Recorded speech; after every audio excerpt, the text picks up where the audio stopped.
Trưa hôm đó, có đến hàng trăm chiếc xe sang xếp dài từ 10 dặm bên ngoài đến tận cửa nhà tôi. Có những người quyền lực trong chính phủ và kinh doanh, những bậc thầy phong thủy, mai hoa thánh thủ. Người ta nói rằng ngay cả người giàu nhất tỉnh cũng đến. Cũng chính lúc đó, gia đình mới biết rằng ông tôi là thanh ma quỷ thủ danh tiếng chấn động tứ phương. Chỉ vì đã ngừng xem bói 5 năm, ông quyết định tái xuất và xem một quẻ bói. Mọi người đều muốn có được quẻ bói cuối cùng này của ông. Suốt đời ông đã xem bói 9.999 lần, không lần nào sai. Nhưng sau khi ngừng bói, nếu tái xuất, sẽ phải trả giá bằng tuổi thọ. Người nhận được quẻ bói này cũng sẽ hưởng may mắn từ sự hy sinh của ông. Vì vậy, họ mới chen lấn để tranh giành. Yêu cầu của ông rất đơn giản, phải mang một bé gái cùng tuổi với tôi đến. Ông sẽ chọn một bé gái để đính ước với tôi, và quẻ bói cuối cùng này sẽ dành cho gia đình đó. Từ đó, tôi và một bé gái nhỏ hơn tôi 3 tháng đã đính ước. Diệp Thanh Sơn đã nói với ông tôi rằng phải chờ đến sinh nhật 21 tuổi của tôi thì chúng tôi mới được gặp nhau. Đón tôi về làm rể nhà họ Diệp, và vào ngày gặp mặt phải động phòng trước rồi mới công bố. Thật kỳ lạ, từ đó làng tôi thuận buồm xuôi gió. Cho đến khi tôi 10 tuổi, ông tôi gọi tôi đến núi sau. Ông trang trọng hỏi tôi đã sẵn sàng trở thành người thừa kế đời thứ 17 của gia tộc Ma Y chưa? Tôi rất vui mừng, đây là điều tôi luôn muốn học. Ông tôi buồn bã thở dài, xem tướng và bói toán là xem thiên cơ, định sẵn sẽ có cuộc đời bi thương và không được kết thúc tốt đẹp. Mà tôi từ khi sinh ra đã mang mệnh ngũ hải tam khuyết, khiến ông tôi, người đã dự định ngừng truyền thừa, quyết định để tôi kế thừa bí truyền của ông. Hôm đó, tôi quỳ trên đỉnh núi kính cẩn cúi lạy 3 lần, 1 lạy cho thần linh trời đất, 2 lạy cho cô hồn dã quỷ, 3 lạy cho tổ tiên liệt tổ liệt tông. Từ đó, tôi trở thành truyền nhân đời thứ 17 của gia tộc Ma Y. Tôi học phong thủy bí thuật rất nhanh, đến nỗi ông tôi không thể ngừng khen ngợi tài năng của tôi. Năm tôi 14 tuổi, đã nắm vững phương pháp tìm long mạch. Tính cách tôi khá cô độc, không có nhiều bạn bè, nhưng ông tôi nghiêm cấm tôi xem việc cho người trước khi tôi 21 tuổi. Ông nói rằng nếu tôi phá vỡ lời thề, sẽ hỏng hết công sức, dù có tài nhưng không thể sử dụng. Sự ức chế và đau khổ đó luôn làm tôi chịu đựng dằn vặt. Hôm đó, tôi nhận thấy cô gái tôi thích, Trương Nhã, có ánh xanh trên mặt. Ở góc miệng bên phải 2 cm có một điểm đỏ mờ, điều này báo hiệu số mệnh gặp phải chuyện không hay. Ngày hôm sau, khi cô ấy trên đường đi học về, đã bị gã ngốc trong làng kéo vào cánh đồng ngô hấp diêm. Hôm đó, tôi thực sự đau khổ tột cùng, cảm thấy mình chính là kẻ đồng lõa. Tôi không dám gặp Trương Nhã, chỉ dám lén nhìn, nhưng khi tôi thấy ngọn đèn dương trên vai phải của cô ấy lóe sáng, như bị gió thổi vào cổ mình, tôi biết cô ấy không chịu nổi sự nhục nhã và muốn tự sát. Tôi không thể chịu đựng được nữa, đã lén nói với cha của Trương Nhã, bảo ông ấy phải chăm sóc con gái mình. Cuối cùng, Trương Nhã được cứu sống, còn tôi thì lại bị một trận ốm nặng. Mãi đến 3 ngày sau tôi mới tỉnh lại. Tỉnh dậy tôi nghe tin dữ kinh hoàng, ông tôi đã qua đời. Năm đó tôi mới 18 tuổi, vĩnh viễn mất đi người ông yêu thương nhất. Ngày thứ 2 sau khi tôi bệnh, ông tôi một mình vào bãi tha ma ở núi sau. Ông tìm một vị trí phong thủy xấu nhất, đào một cái hố và tự chôn sống mình. Không có quan tài gì cả, tôi biết ông làm vậy để cứu tôi. Ông dành lại mạng sống cuối cùng của mình cho cháu. Việc này đã tác động rất lớn đến tôi cảm thấy chính mình đã hại chết ông. Từ đó, tôi hoàn toàn bỏ học, chỉ còn một niềm tin duy nhất là vợ tôi, Diệp Hồng Ngư. Ước nguyện lớn nhất của ông khi còn sống là muốn tôi phải kết hôn với cô ấy. Ông nói chỉ có cô ấy mới giải được kiếp nạn của tôi. Cuối cùng vào ngày sinh nhật 21 tuổi của tôi, một chiếc Mercedes trị giá hàng triệu đã đến nhà tôi. Một thiếu nữ trẻ trung nhảy xuống từ xe, cô ấy chính là vợ tôi, Diệp Hồng Ngư. Tôi đã tưởng tượng vô số lần về diện mạo của cô ấy, nhưng vẫn không ngờ cô ấy lại xinh đẹp đến vậy. Mau xuống xe đi, chắc chắn là chỗ này chứ, người mà anh nói là cao thủ lại ở trong ngôi nhà này sao? Dù giọng cô ấy chỉ đơn thuần là tò mò, nhưng tôi nghe xong lại cảm thấy rất tự ti. Một người đàn ông trung niên phúc hậu bước xuống xe, ông cười nói, đúng vậy, chính là chỗ này. Dù bây giờ không còn ai xem phong thủy nữa, nhưng ngày xưa nó thực sự rất phổ biến. Con có tin rằng con đường con đang đi, ngày xưa ngay cả người giàu nhất 3 tỉnh, ông Mã, cũng từng đi qua. Thiếu nữ xinh đẹp lè lưỡi tỏ vẻ không thể tin nổi, người đàn ông trung niên phúc hậu này chính là Diệp Thanh Sơn, người đã nhận được quẻ cuối cùng của ông tôi. Hiện ông ấy là người giàu nhất thành phố Tây Giang, sở hữu nhiều tài sản. Tôi theo thói quen nhìn vào tướng mạo của Diệp Thanh Sơn, mũi ông ấy không cao và đầy đặn mà ngược lại rất nhọn và mỏng, thường thì người có mũi như vậy khó mà giàu có lớn. Nhưng phần đuôi mày của ông ấy rõ ràng đã được phẫu thuật, không chỉ cấy mày mà còn căng ra hai bên thái dương. Không lạ gì khi ông ấy có thể thay đổi vận mệnh, chắc chắn là nhờ sự chỉ dẫn của ông tôi. Lúc đó mẹ tôi xách một con gà đã chết chạy tới, nhiệt tình nói, đây chắc là xui ra rồi. Con dâu đẹp quá nhỉ, nhà ta đúng là có phúc lớn. Nói xong, mẹ tôi còn lớn tiếng gọi tên tôi, ra hiệu cho tôi ra đón. Tôi mới đỏ mặt bước ra, Diệp Hồng Ngư nhìn tôi từ trên xuống dưới. Bỗng cô ấy hỏi tôi, anh tên là gì? Tôi gãi đầu nói nhỏ, Trần A Tứ, ông nội tôi đặt cho tôi. Nghe tên tôi, cô ấy bật cười, nghe nói ông anh là thầy phong thủy nổi tiếng. Vậy anh có xem tướng không? Diệp Hồng Ngư cười hỏi tôi gật đầu, vậy anh xem thử xem hôn nhân của chúng ta thế nào. Diệp Hồng Ngư chu cái miệng dễ thương hỏi tôi tiếp. Tôi nghiêm túc lắc đầu, chúng ta chưa chính thức kết hôn, không thể xem bừa. Ông nội từng nói với tôi rằng sau 21 tuổi tôi có thể xem việc cho người khác, nhưng nhà họ Diệp thì không. Phải đợi tôi và Diệp Hồng Ngư chính thức kết hôn mới được xem cho nhà họ Diệp, nếu không sẽ gặp tai họa. Ha ha, được thôi, dù anh có xem thật tôi cũng không tin, ở thành phố lớn bây giờ không còn ai xem thứ này nữa. Đây là mê tín phong kiến, Diệp Hồng Ngư cười nói. Tôi không tranh luận với cô ấy, chỉ mơ hồ cảm thấy hôm nay cha con họ đến đây không đơn giản. Rất nhanh mẹ tôi đã nấu xong cơm, trên bàn ăn tôi ít nói, Diệp Hồng Ngư luôn kể về thế giới bên ngoài đa dạng và phong phú thế nào, còn bảo tôi có cơ hội nên ra ngoài nhiều hơn. Sau bữa ăn, Diệp Thanh Sơn đột nhiên nói với mẹ tôi, thưa cô xem ông Trần đã mất nhiều năm rồi, ngày xưa con gái tôi và con trai cô đã đính ước, nhưng bây giờ thời đại đã khác. Bây giờ ủng hộ hôn nhân tự do, cô xem có thể hủy bỏ hôn ước này không? Nghe vậy mẹ tôi kinh ngạc, còn tôi thì đột ngột đứng dậy kiên quyết nói, không được. Tôi rất thích vẻ ngoài của Diệp Hồng Ngư, nhưng tôi không phải là người vô liêm sỉ. Người ta không thích tôi sẽ không ép buộc, nhưng đây là do ông tôi dùng vận may của mình sắp đặt, tôi không thể hủy hoại thành quả của ông. Nhưng Diệp Hồng Ngư không nghĩ vậy, cô ấy nghĩ tôi đang cố bám lấy cô ấy. Anh Tứ, anh đúng là được giáo dục quá ít, quan niệm thì truyền thống và bảo thủ. Anh hoàn toàn không biết thế giới bên ngoài như thế nào, chúng ta thực sự không có ngôn ngữ chung. Chúng ta không hợp nhau. Giọng cô ấy không cay nghiệt, thậm chí còn cố gắng giữ thể diện cho tôi, nhưng nghe xong lòng tôi như rỉ máu. Không khí trở nên rất khó xử. Lúc đó, Diệp Thanh Sơn đứng dậy, ông đặt một vali mật mã lên bàn và nói nhẹ nhàng, năm xưa tôi thực sự mang ơn ông cụ. Dù không biết sự thành công của tôi có liên quan gì đến ông hay không, nhưng tôi không phải kẻ vong ân bội nghĩa. Đây là 1 tỷ tiền mặt, coi như là bồi thường việc chúng tôi hủy hôn. Mẹ tôi là một người phụ nữ nông thôn, nghe đến 1 tỷ bà đã sững sờ. Còn tôi không muốn nhận số tiền này, nhưng ông tôi cũng từng nói, mọi việc không nên cưỡng cầu, ép dầu ép mỡ ai nỡ ép duyên. Cộng với tính cách kiên cường của tôi nói nhỏ, thôi được. Diệp Thanh Sơn hài lòng cười, sau đó lấy ra một tờ giấy hủy hôn và bảo tôi ký. Tôi cầm bút hỏi nghiêm túc, ông tôi là một bậc thầy phong thủy, ông ấy định ra chuyện này, giờ hủy bỏ, ông đã nghĩ đến hậu quả chưa? Diệp Thanh Sơn thản nhiên nói, không sao, tôi dám đến để hủy hôn, còn sợ gì nữa? Cứ yên tâm, nếu có rắc rối cũng là rắc rối của nhà họ Diệp, không liên quan đến anh. Tôi bất đắc dĩ ký tên, vừa ký xong, tôi rõ ràng thấy Diệp Thanh Sơn bị một luồng khí đen lướt qua ấn đường, đây là Điềm Đại Hung. Rất nhanh, cha con nhà họ Diệp rời đi, tôi lén lút theo sau. Khi xe của họ gần ra khỏi làng, tôi thấy một con trồn lớn màu vàng bất ngờ chui vào gầm xe. Nó nằm dưới gầm xe, 2 con mắt kỳ quái nhìn chằm chằm về phía tôi. Thấy cảnh này, tôi thầm nghĩ không ổn, trồn cáo trắng xám, nhà họ Diệp chắc gặp chuyện lớn. Nhưng hôm nay nhà họ Diệp đã hủy hôn với tôi không giúp được gì, chỉ có thể nhìn họ rời đi. Tôi trở về nhà với tâm trạng nặng nề, cuối cùng mang đồng xu đến trước mộ ông, quyết định tự xem một quẻ cho mình trước mặt ông. Tôi giải đồng xu để bói quẻ, nhưng khi thấy hình tượng của quẻ chính, tôi hoàn toàn sững sờ, đây là quẻ đại hung. Tôi không bị quẻ tượng làm sợ hãi, vì trong quẻ chính còn ẩn chứa 2 quẻ biến. Quẻ biến đầu tiên là lôi thủy giải, ý là tôi không nên vướng bận chuyện hôn nhân trước, đi về hướng Tây Nam sẽ giữ được bình an và có cơ hội mới. Quẻ biến thứ hai là thủy trạch tiết, đây là một quẻ thượng thượng.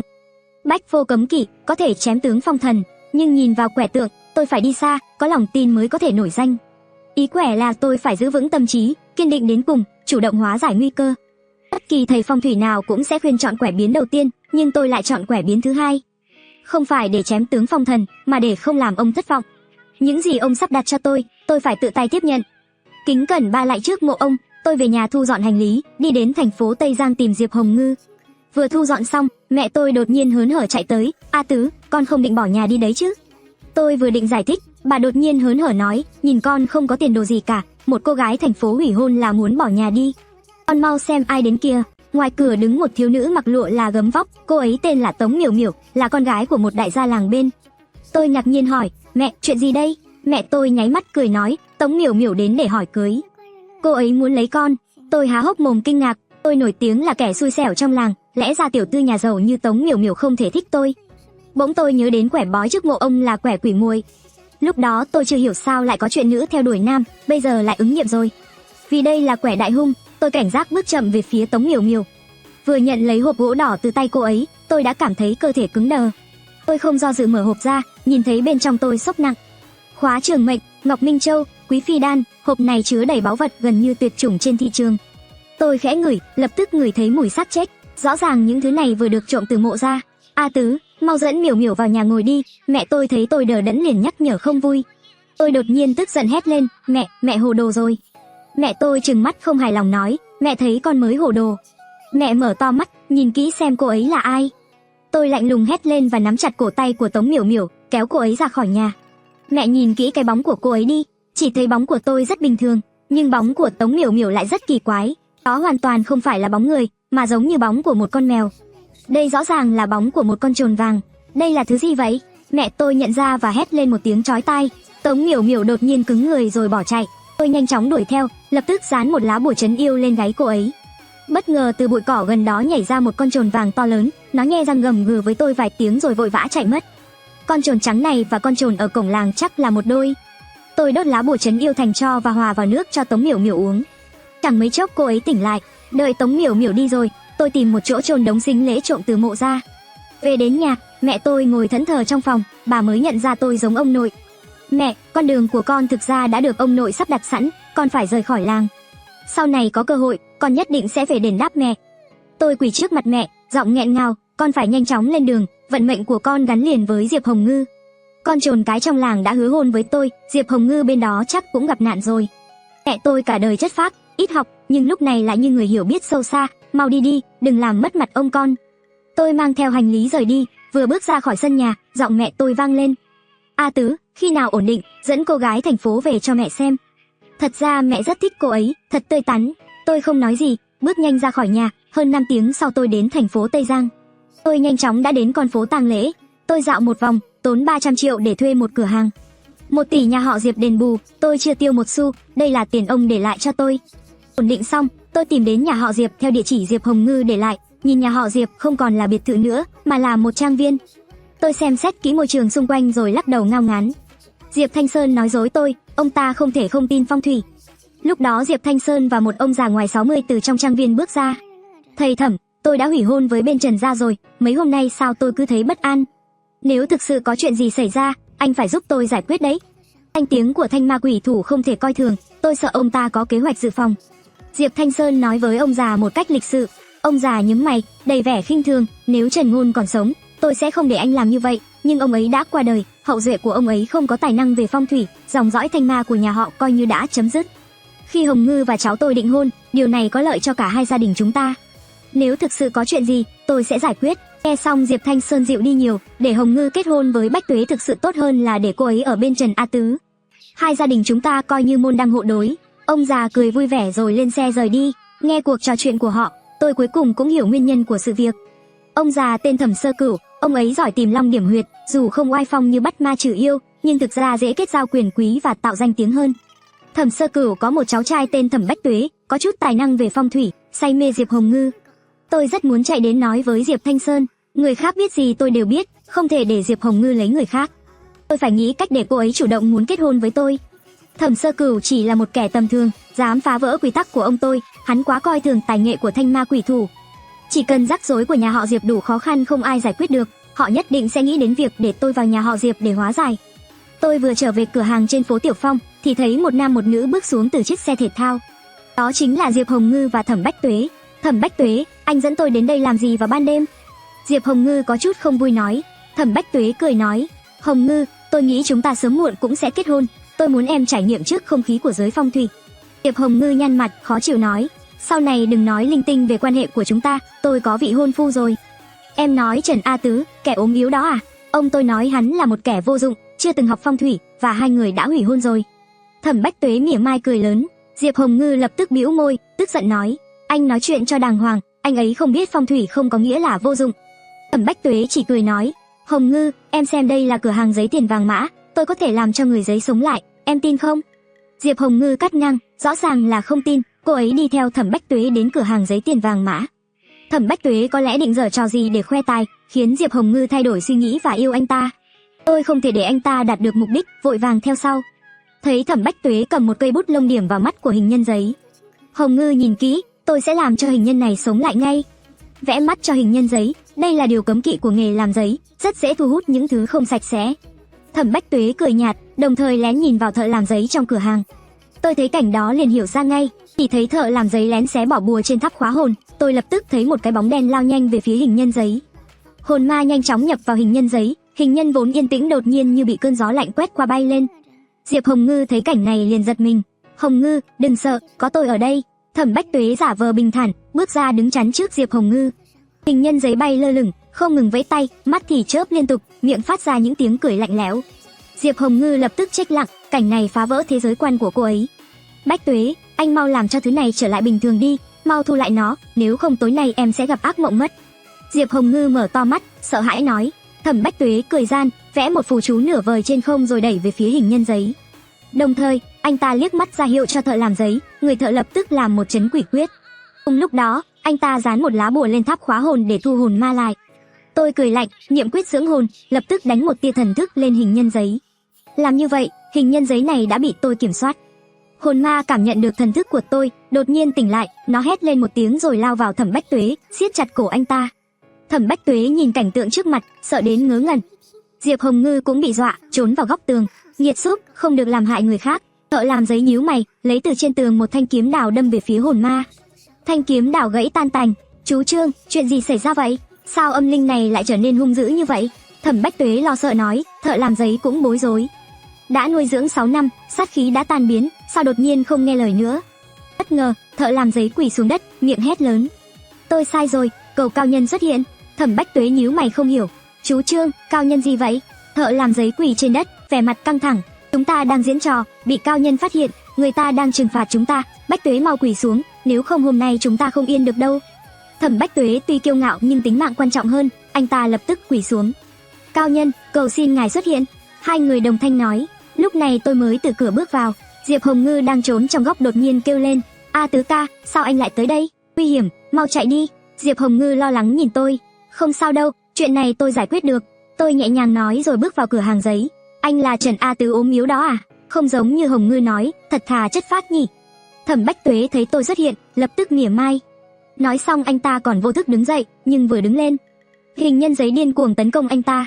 A Tứ ca, đừng lại gần nó. Diệp Hồng Ngư lại sợ hãi. Tôi cười rồi đi thẳng về phía hình nhân giấy đang bay. Thẩm Bách Tuế nhìn tôi với vẻ hả hê, rõ ràng mong đợi hình nhân sẽ giết tôi. Hình nhân giấy ban đầu im lặng, nhưng nhanh chóng trở nên hung dữ. Nhìn đôi mắt đờ đẫn vô hồn của nó, tôi chỉ biết lắc đầu. Ngươi cũng chỉ là một công cụ, hôm nay gặp ta, coi như độ ngươi một phen. Ha ha ha, Trần A Tứ không đánh lại ác linh nên tìm cớ thoái thác. Thẩm Bách Tuế cười không ngớt, anh ta học phong thủy, biết rằng độ quỷ khó hơn giết quỷ. Tôi không để ý đến anh ta, chắp tay niệm chú vãng sinh. Niệm xong, tôi giơ ngón trỏ phải lên, chấm mạnh vào giữa trán hình nhân giấy. Hình nhân giấy uốn éo, giãy giụa dữ dội, rồi đột nhiên im lặng. Nó lơ lửng trên không, mỉm cười bình an. Bất ngờ, nó quỳ xuống giữa không trung, cúi đầu chào tôi. Đi đi, tôi bình thản nói. Hình nhân giấy lập tức bốc cháy, chỉ trong nửa phút đã hóa thành tro tàn. Tiểu tiên sinh thật tài giỏi, cảm ơn ngài đã cứu mạng. Thợ làm giấy thở phào nhẹ nhõm, đứng dậy cảm ơn tôi. Tôi nhìn anh ta và lắc đầu, học chút ít bản lĩnh không phải để khoe khoang, nếu còn lần nữa tôi cũng không giúp anh được. Diệp Hồng Ngư hiểu ý tôi. Thẩm Bách Tuế, anh thật kinh tởm. A Tứ ca, anh đưa em về nhà được không? Tôi gật đầu. Diệp Hồng Ngư kéo tay tôi đi. Chúng tôi bắt xe tới biệt thự nhà họ Diệp. Diệp Thanh Sơn đang trong đại sảnh biệt thự chơi một món đồ cổ. Ba xem ai tới này. Diệp Thanh Sơn nhìn thấy tôi, rõ ràng cau mày. A Tứ, sao cháu tới Tây Giang? Muốn vào công ty của chú làm không? A Tứ ca cũng là thầy phong thủy, vừa rồi con thấy anh ấy bắt ma. Diệp Hồng Ngư vui vẻ giới thiệu. Diệp Thanh Sơn mặt càng thêm u ám. Chú không muốn Hồng Ngư dính vào những chuyện này, hai đứa đã hủy hôn rồi. Hồng Ngư đã có hôn sự mới. Tôi vừa định nói gì đó, thì từ xa có tiếng lạnh lùng vang lên. Ai nói con gái tôi sẽ đính hôn với Thẩm Bách Tuế? Một người phụ nữ mặc sườn xám xanh thẫm bước ra. Mẹ cũng không muốn con gả cho Thẩm Bách Tuế chứ? Diệp Hồng Ngư vui mừng, nũng nịu nói. Tôi cau mày, tôi tự hỏi liệu người phụ nữ này có giúp tôi không? Hứa Tình không trả lời ngay, cô ta cứ xịt nước hoa liên tục lên người. Con gái tôi sao có thể lấy Thẩm Bách Tuế? Mẹ đã chọn được con rể mới, để mẹ dẫn con đi gặp anh ấy. Nói xong, Hứa Tình kéo tay Diệp Hồng Ngư. Khi Hứa Tình tới gần tôi ngay lập tức ngửi thấy mùi khác từ mùi nước hoa nồng nặc. Mùi này rất quen thuộc, chính là mùi của con trồn tinh đực. Tôi ngay lập tức tập trung quan sát khuôn mặt Hứa Tình. Khuôn mặt cô ta có một lớp khí xanh, đôi mắt to tròn với đồng tử đen lớn. Rõ ràng cô ta chính là con trồn vàng lông xanh. Mẹ, trên người mẹ có mùi gì vậy? Diệp Hồng Ngư bị Hứa Tình nắm chặt cổ tay cũng ngửi thấy mùi đó. Đi với mẹ, để mẹ cho con xem người đàn ông mẹ chọn cho con. Nói xong, Hứa Tình kéo Diệp Hồng Ngư lên lầu. Diệp Thanh Sơn nhận thấy điều bất thường, vừa đuổi theo vừa hỏi. Hứa Tình, em làm gì vậy? Hứa Tình không nói gì, chỉ bế Diệp Hồng Ngư lên lầu. Tôi vội nói lớn với Diệp Thanh Sơn. Chú Diệp, mau đuổi theo, dì Hứa chắc chắn đã bị dính vào thứ gì đó bẩn thỉu. Vừa nói xong, Hứa Tình đột nhiên quay đầu lườm tôi. Thật là một con trồn tinh thông minh, rõ ràng là có linh trí rất cao. liên kết với con trồn cái ở quê đã đính hôn với tôi. Trồn Tinh chắc chắn muốn kết hôn với Diệp Hồng Ngư để cướp lấy vận mệnh mà ông tôi dành cho chúng tôi. Lúc này tôi nghe thấy tiếng hét của Diệp Hồng Ngư. Ba, cứu con, mẹ bị điên rồi, bà không phải là mẹ con. Diệp Thanh Sơn điên cuồng đạp cửa nhưng không mở được. A Tứ, cứu em. Diệp Hồng Ngư lại bắt đầu cầu cứu tôi. Tôi lo lắng nhưng phải tỉnh táo. Nhưng lý trí bảo tôi không thể ra tay. Một khi tôi ra tay, không chỉ ông tôi không thể đầu thai, mà cả gia đình họ Trần cũng có thể bị liên lụy. A Tứ, Hồng Ngư nói cậu có tài năng mà. Cậu mau nghĩ cách đi. Diệp Thanh Sơn rõ ràng rất yêu Diệp Hồng Ngư, lo lắng đến toát mồ hôi lạnh.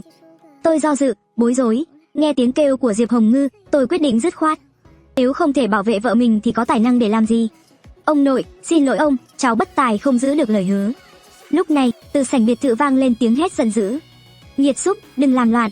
Tiếng nói này đi kèm với sự xuất hiện của một người mặc áo xanh cầm nửa thanh đao sắt bước vào. Vừa bước vào biệt thự, anh ta liền đặt một lư hương xuống sàn nhà trong sảnh. Anh ta lấy ra 5 nén nhang và thắp chúng lên, chính là quan hương thuật, chính là thần tam quỷ tứ tiên ngũ. Người thường chỉ biết thần tam quỷ tứ khi thắp nhang, nhưng ít ai biết về ngũ tiên. Ngũ tiên chỉ những yêu tinh tu luyện đạt đến linh trí. Thì ra là một con trồn vàng đã thành tinh. Hôm nay gặp ta, Hồ Tam Đao, ngày chết của người đã đến. Người đàn ông mặc áo xanh quan nhang xong liền lạnh giọng nói. Cao nhân xin hãy cứu con gái tôi Diệp Thanh Sơn nhất định sẽ hộ ta. Diệp Thanh Sơn thấy hy vọng liền vội vàng nói. Hồ Tam Đao gỡ nửa thanh đao lớn đeo trên lưng xuống, đâm mạnh xuống sàn. Anh ta lấy một nắm khói từ lư hương rắc lên đao. Sau đó rút đao và chém mạnh vào không trung. Ngay lập tức, một tiếng kêu chói tai của trồn vàng vang lên. Đồng thời, cánh cửa phòng phát ra tiếng động mạnh, một con trồn vàng to lớn màu xanh lao ra, lao thẳng vào Hồ Tam Đao. Hồ Tam Đao hừ lạnh, ném nửa thanh đao trong tay ra. Con trồn đâm vào đao, đầu lìa khỏi cổ tại chỗ. Lúc này, Diệp Thanh Sơn đẩy cửa vào phòng, thấy vợ mình hứa tỉnh ngất xỉu trên sàn. Còn Diệp Hồng Ngư thì co ro trong góc tường, run rẩy khóc lóc. Vừa vào phòng, mặt mẹ tôi đột nhiên biến thành một con trồn vàng. Nó có làm con bị thương không? Diệp Thanh Sơn lo lắng hỏi. Không, nó chỉ dọa con thôi. Nghe Diệp Hồng Ngư nói vậy, tôi ngớ người ra. Trồn vàng không có ý định động phòng với cô ấy. Theo lý mà nói, nếu con trồn này muốn cướp lấy cơ duyên thì không thể lãng phí thời gian như vậy. Diệp Thanh Sơn cúi đầu cảm tạ Hồ Tam Đao, mặt đầy biết ơn. Cảm ơn cao nhân đã giúp đỡ, cần gì cứ nói. Hồ Tam Đao liếc mắt, lạnh lùng nói. Ông đã phá vỡ quy tắc của Thanh Ma Quỷ Thủ, việc này không dễ dàng giải quyết đâu. Tôi khuyên ông nên tỉnh ngộ kịp thời. Ông ta đang giúp tôi thúc đẩy hôn sự này. Tôi ngớ người ra, liệu ông ta có biết ông nội tôi không? Lúc này tôi vô tình liếc thấy lư hương dưới đất, thấy 5 nén nhang đã thắp, cây bên phải đã tắt. Còn cây thứ hai từ cuối lên cháy rất nhanh, chỉ trong chốc lát đã cháy quá nửa, tạo thành 3 cao 1 thấp. Thần 3 quỷ 4, hiện tượng 3 cây rưỡi này rất tà môn. Điều này chứng tỏ trong biệt thự còn có thứ khác. Trần A Tứ, mau đi theo tôi. Hồ Tam Đao cũng nhìn thấy cảnh này, anh ta dập tắt nén nhang, thu dọn lư hương, vội vàng nói với tôi. Ông Hồ, ông không thể đi như vậy được, xin hãy giúp nhà họ Diệp giải quyết triệt để rắc rối này. Diệp Thanh Sơn nghe thấy Hồ Tam Đao định đi, lo lắng nói. Hồ Tam Đao nhìn Diệp Thanh Sơn, nghiêm túc nói. Chôn xác con trồn này dưới cây liễu ở sân sau có thể tạm thời không sao. Còn về sau tôi cũng không thể giúp gì hơn. Ông đã phá vỡ quy tắc của Thanh Ma Quỷ Thủ, mong ông kịp thời tỉnh ngộ. Nói xong, Hồ Tam Đao nhìn tôi ra hiệu đi theo.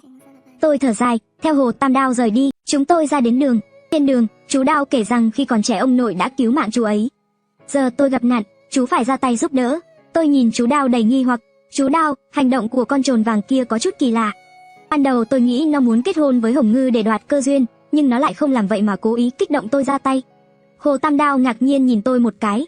Không hổ là cháu của Thanh Ma Quỷ Thủ. Con trồn này ban đầu định đoạt cơ duyên, nhưng từ khi đến nhà họ Diệp nó đã bị kiểm soát. Vừa rồi nó rõ ràng muốn kích động cậu ra tay, như vậy cậu sẽ phá vỡ quy tắc của ông nội. Hôn sự giữa cậu và Diệp Hồng Ngư sẽ thất bại. Nghe lời Hồ Tam Đao, tôi đổ mồ hôi lạnh. Thật nguy hiểm, vừa rồi tôi suýt chút nữa đã ra tay giúp nhà họ Diệp. Nhưng con trồn này có thể đã tu luyện 200 năm. Rốt cuộc cái gì đang kiểm soát nó? Tôi không kìm được mà hỏi. Hồ Tam Đao châm điếu thuốc, chìm vào suy nghĩ. Tôi cũng không nhìn ra được, chỉ biết thứ đó rất lợi hại. Hồ Tam Đao thấy tôi im lặng, cười vỗ vai tôi. A Tứ, cậu không cần lo lắng quá, tôi sẽ dùng các mối quan hệ để chống lưng cho cậu. Tôi nhìn Hồ Tam Đao định cảm ơn, chợt phát hiện ở cung tử nữ của ông ấy có khí huyết vây quanh. Điều này ám chỉ Hồ Tam Đao có tướng tuyệt hậu. Chú Đao, chú có con cái không? Chú giúp cháu phá tài ương chắc chắn đã đắc tội với thứ đó rồi. Hồ Tam Đao bỗng ngửa đầu cười lớn. Người đời đều nghĩ Trần Ngôn với thông thiên bản lĩnh đã mang theo xuống mồ. Ai ngờ cậu lại được truyền thụ chân truyền của ông nội. A Tứ, cậu theo tôi một chuyến. Chúng tôi đến nhà của Hồ Tam Đao. Dù không phải là phong thủy bảo địa, nhưng cũng là một căn nhà tốt. Nhưng càng đến gần căn nhà sát khí càng nặng.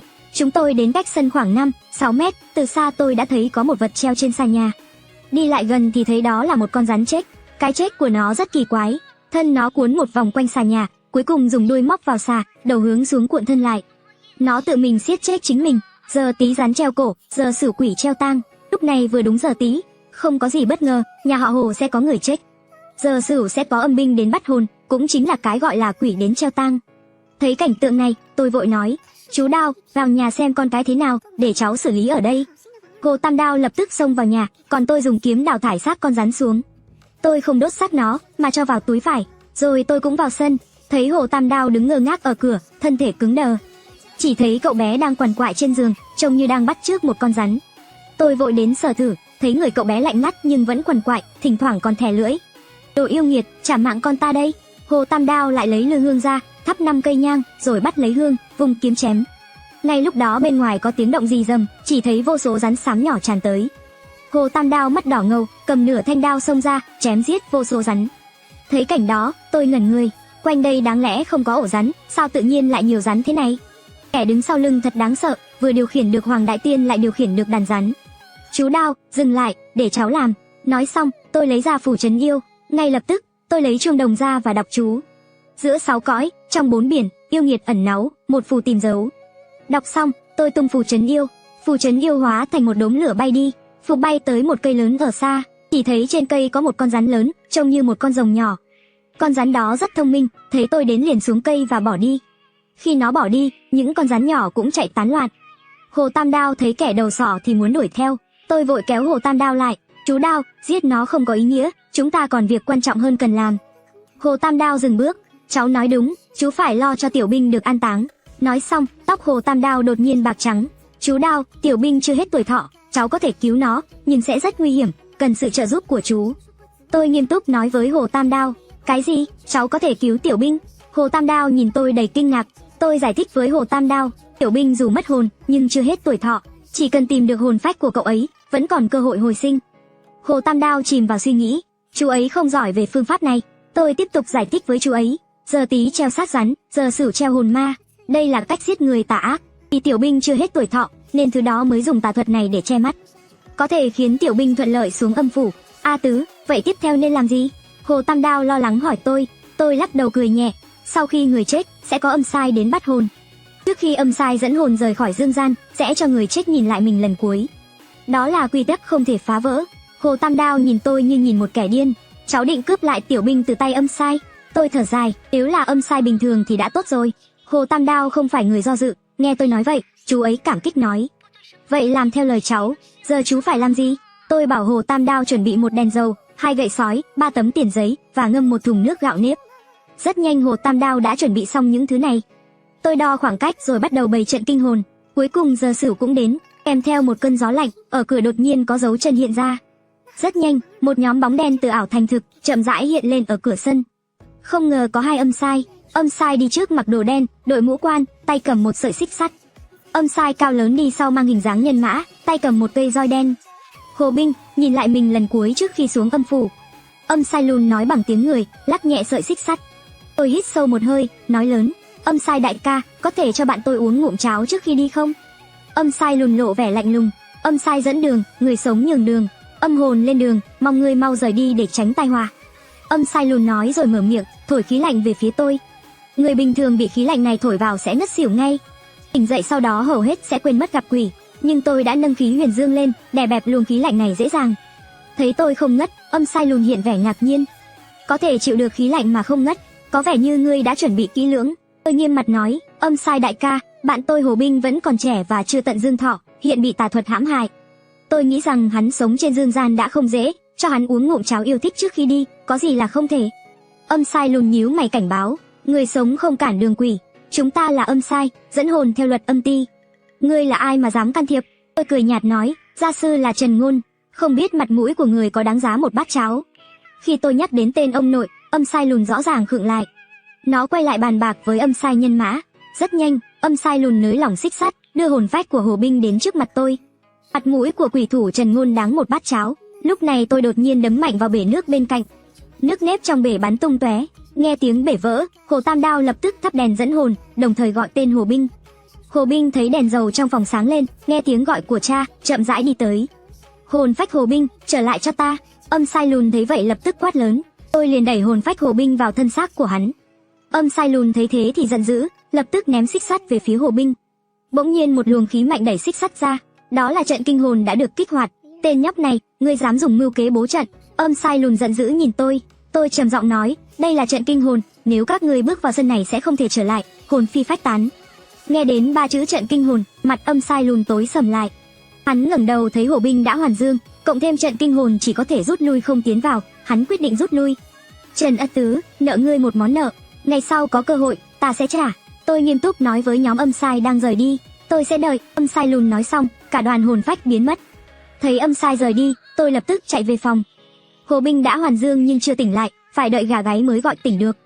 Hồ Tam Đao thấy tôi đến lập tức đứng dậy chào, cha con tôi nợ cậu một mạng, ngày mai ta sẽ tìm người đến nhà họ Diệp để giúp cậu lo liệu hôn sự. Tôi nhìn ra ngoài cửa sổ, mắt hơi nheo lại, tôi đã đến đây, muốn mượn tạm nhà của Đao thúc một chút. Hồ Tam Đao nghi ngờ hỏi, mượn nhà tôi làm gì? Cậu muốn dùng thì cứ dùng. Tôi đáp, nhập động huyền, tìm dấu thần, tìm vết quỷ. Hồ Tam Đao kinh ngạc hỏi tôi, ngươi nói là bí thuật động dương tầm tung, ngươi có thể tìm ra thứ kinh khủng đang ẩn náu trong nhà họ Diệp. A Tứ, ngươi đã nhập động huyền rồi. Bí thuật động dương tầm tung cần người thi triển có huyền dương chi khí, nếu không sẽ bị phản tác dụng, nhẹ thì hồn phách không ổn định, nặng thì mất hồn mất mạng. Hồ Tam Đao nghiêm túc nói với tôi, rõ ràng là không tin tôi mới 21 tuổi đã có khả năng này. Tôi cười nói, chỉ là thi triển pháp thuật, không vấn đề gì. Tôi sẽ kiểm tra xem thứ đó rốt cuộc là gì, sau này nhất định sẽ phải đối mặt, biết trước cũng tốt. Hồ Tam Đao thấy ánh mắt kiên định của tôi, đành phải đồng ý. Tôi dùng kiếm gỗ đào vẽ một vòng tròn trên đất, sau đó đâm một kiếm vào tâm vòng tròn. Rồi lấy xác con rắn bị treo chết đặt lên chuôi kiếm. Tiếp đó đốt xác rắn lên, tôi ngồi xếp bằng, truyền một luồng thần thức vào xác rắn. Thần thức của tôi bám vào thân rắn, con rắn cố gắng bơi về phía tây bắc của thành phố Tây Giang. Đây là một bãi tha ma, con rắn dừng lại ở rìa ngoài cùng của nhóm mộ không bơi vào trong nữa. Phải chăng đây là đích đến, thứ đó đang ở đây? Ánh mắt tôi lướt qua từng ngôi mộ, bỗng thấy một bóng người trong sâu khu nghĩa địa. Cô ta mặc áo cưới màu đỏ, che mạng đỏ. Phải chăng cô ta là kẻ đã cảnh báo Hồ Tam Đao đừng can thiệp vào việc nhà họ Diệp, kẻ đứng sau kiểm soát con Hoàng Đại Tiên và con rắn lớn này? Đột nhiên cô gái áo đỏ dường như cảm nhận được sự hiện diện của tôi. Cô ta quay đầu lại, nhìn tôi qua mạng che đỏ. Ngươi không thể kết hôn với cô ấy, nếu không sẽ thân đầu lưỡng đoạn, nguy hiểm muôn đời. Cô ta đang cảnh báo tôi. Không biết cô ta đang âm mưu gì, nhưng tôi tuyệt đối sẽ không làm theo ý cô ta. Tôi rất muốn nhìn thấy dung nhan thật của cô ta, nhưng khó mà mở miệng. Cô ta dường như hiểu ý nghĩ trong lòng tôi, bất ngờ giơ tay lên về phía mạng che đỏ. Tôi thấy mạng che đỏ từ từ được vén lên thấp thoáng thấy chiếc cằm nhọn xinh đẹp. Mạng che nhanh chóng được vén đến miệng, lúc này tôi cảm nhận được một nguy cơ mạnh mẽ. Không kịp phản ứng, một lực lượng kỳ quái đập vào thân xác của con rắn mà tôi đang bám vào. Mắt tôi tối sầm lại, giật mình tỉnh dậy. Rõ ràng tôi sắp thấy mặt thật của cô gái áo đỏ, nhưng ai đó đã ngăn cản tôi. Tôi không nghĩ ra nên hỏi thẳng Hồ Tam Đao, chú Đao, gần Tây Giang có bãi mộ nào không? Trong núi Thanh Long có truyền thuyết về một ngôi mộ lớn, còn có một nơi gọi là mộ Thanh Khâu. Mộ Thanh Khâu không nổi tiếng bằng núi Thanh Long, nhưng mức độ tà ác không kém. A Tứ, ngươi vừa tới mộ Thanh Khâu, thứ nửa thần nửa quỷ đó xuất phát từ mộ Thanh Khâu. Hồ Tam Đao nhíu mày hỏi tôi gật đầu nói, chú Đao, thần thức của tôi bị tổn thương, tôi phải đi nghỉ ngơi trước. Chiều hôm sau, tiếng gõ cửa đánh thức tôi dậy, tôi nghĩ là có khách hàng đến, mở cửa ra lại thấy Diệp Hồng Ngư. Diệp Hồng Ngư đôi mắt đỏ hoe, ấm ức nhìn tôi. Anh Tứ, ba em nói anh hôm qua thấy chết mà không cứu. Anh mở mắt nhìn em bị con trồn vàng hại có đúng không? Lòng tôi lạnh ngắt, muốn giải thích với cô ấy nhưng không thể. Hồng Ngư, anh sẽ không bỏ mặc em. Tôi rõ ràng thấy trong mắt cô ấy thoáng qua sự thất vọng. Ánh mắt đó làm lòng tôi đau đớn. Tôi đang nghĩ cách giải thích cho cô ấy, thì cô ấy cười nhạt như tự giễu. Anh Tứ, em không trách anh. Có lẽ chúng ta định mệnh không thể ở bên nhau. Ngày mai em sẽ kết hôn. Nghe đến đây tôi sững sờ. Cô ấy nói tiếp, trưa mai dưới chân núi Thanh Long, nhà họ Diệp kén rể. Ba em muốn em kết hôn với Thẩm Bách Tuế. Tôi đứng ngây người, nắm chặt tay. Em không thích anh ta và không muốn kết hôn với anh ta. Anh Tứ, mai anh sẽ đến đúng không? Diệp Hồng Ngư nhìn tôi với ánh mắt hy vọng, dường như cô ấy muốn tôi đến giành lại, thậm chí là cướp cô ấy đi. Tôi thực sự muốn, nhưng làm vậy sẽ hoàn toàn phá hỏng kế hoạch của ông nội. Diệp Hồng Ngư thất vọng quay lưng đi, vừa bước ra khỏi cửa hàng, cô ấy đột nhiên quay đầu lại nói với tôi. Anh Tứ, ngày mai em vẫn sẽ đợi anh dưới chân núi Thanh Long. Nói xong cô ấy liền quay lưng đi, nhìn bóng lưng cô ấy có chút cô đơn. Tôi đang suy nghĩ nên hành động thế nào thì nhận được điện thoại từ Hồ Tam Đao. Không ngoài dự đoán, chuyện hôn sự của Diệp Hồng Ngư và Thẩm Bách Tuế đột nhiên được thúc đẩy. Chính là do hành động ép cưới của Thẩm Sơ Cửu. Sau khi trải qua chuyện Hứa Tình bị trồn vàng nhập, Diệp Thanh Sơn đã tìm Thẩm Sơ Cửu, thầy phong thủy hàng đầu của Tây Giang để bàn bạc. Thẩm Sơ Cửu bấm đốt ngón tay tính toán, nói khó khăn của nhà họ Diệp là do Long môn trên núi Thanh Long mở ra. Yêu vật từ trên núi Thanh Long xuống, Thẩm Sơ Cửu nói ông ta có thể đóng Long môn lại, nhưng điều kiện là Diệp Thanh Sơn phải đồng ý hôn sự của Hồng Ngư với cháu trai ông ta. Cuối cùng, nhà họ Diệp đã đưa tin ra ngoài rằng họ tôn trọng quỷ thủ Thanh Ma, nhưng cũng không muốn con gái gả cho một kẻ vô dụng không có khả năng. Vì vậy, dùng việc đóng Long môn trên núi Thanh Long làm thử thách. Ai có thể đóng Long môn, người đó có thể quyết định hôn sự này. Sau khi hiểu rõ tình hình, tôi quyết định đêm nay tự mình lên núi Thanh Long xem chuyện Long môn mở ra là thế nào. 8 giờ tối hôm đó, tôi mang theo đủ loại pháp khí lên núi Thanh Long. Khi tôi đến độ cao 500 mét, tôi nhìn thấy một cổng núi hùng vĩ. Bên cạnh Long môn còn có một tấm bia đá xanh, trên bia khắc 12 chữ tiểu triện: người sống không vào, người chết không chôn, âm hồn không quấy. Tôi thắp 3 nén hương trước Long môn, sau đó thắp một ngọn đèn dẫn đường và bước vào cổng núi. Vừa bước vào, đột nhiên có một con rắn xanh khổng lồ lao ra. Nhưng nó không tấn công tôi, mà đứng thẳng lên, dường như muốn bay lên. Con rắn này phun lưỡi rắn, dường như muốn nói chuyện. Nó muốn tôi phong ấn cho nó. Gọi là phong, là khi một số loài động vật có tu luyện cao, tu luyện thành công sẽ tìm người để phong ấn. Con rắn xanh này rõ ràng muốn hóa rồng, nên cố ý mở Long môn để thu hút người vào phong ấn. Vì vậy tôi lập tức nói với nó, ngươi tu luyện không dễ, rắn lớn vào sông thành dao, xuống biển thành rồng. Nơi này không có sông không biển, khó hóa rồng. Ngày mai ngươi hãy giúp ta phong Long môn, sau đó ta sẽ giúp ngươi xuống biển thành rồng. Con rắn nghe hiểu lời tôi, gật đầu, nhưng tôi không yên tâm, nên đốt một lá bùa hợp đồng, để ý nghĩa của tôi hoàn toàn rõ ràng với nó.